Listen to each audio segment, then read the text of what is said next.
फतेह मोहम्मद कई सालों बाद अपने गांव लौटे। उनके दिल में एक अजीब सी कसक थी जो उन्हें वापस घर खींच लाई। उन्हें अंदाजा नहीं था कि गांव की एक लड़की, बेबी, जो कभी पुराने पीपल के पेड़ के नीचे उनके साथ मासूम मुलाकातें किया करती थी, आज भी उन पलों को संजोए हुए थी। जब बेबी को फतेह की वापसी की खबर मिली, तो उसका दिल खुशी से झूम उठा। पुराने दिनों की यादें उसके ज़हन में ताज़ा हो गईं। वह पीपल का पेड़, जहां उनकी मुलाकातें होती थीं, अब बीते दिनों की कहानियों का गवाह बन चुका था।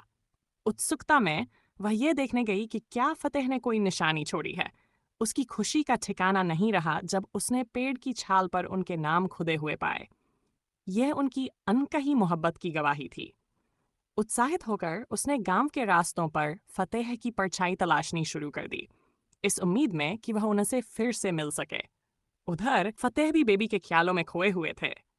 उनकी चुपचाप भरी मुलाकातों और बिन कहे शब्दों की यादें उन्हें बेचैन कर रही थीं। भले ही गांव के लोग उनसे मिलने आ रहे थे, उनकी आंखों में सिर्फ बेबी का चेहरा बसा हुआ था। ये एक ऐसी चाहत थी जो दोनों तरफ थी, लेकिन हिचकिचाहट ने उन्हें रोक रखा था। वक्त बीता गया और आखिरकार फतेह ने बेबी के गांव फिर से जाने का फैसला किया।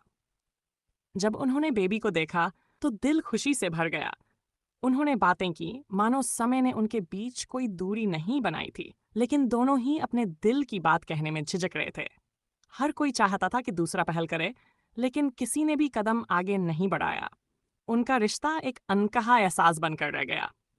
कुछ समय बाद फतेह को अपने परिवार के पास लौटना पड़ा। जब वह विदा ले रहे थे, तो बेबी चुपचाप उनके पीछे पीछे उनके रिश्तेदारों के घर तक आई, विदाई के पल को थोड़ा और खींचने के लिए। लेकिन आखिरकार वह पल आ ही गया जब फतेह को जाना पड़ा।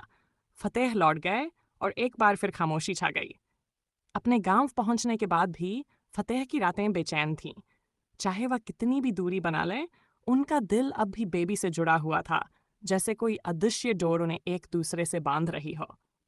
ये कहानी उन अनकहे जज्बातों की है जो दोनों के दिलों में बसी थीं। क्या वक्त और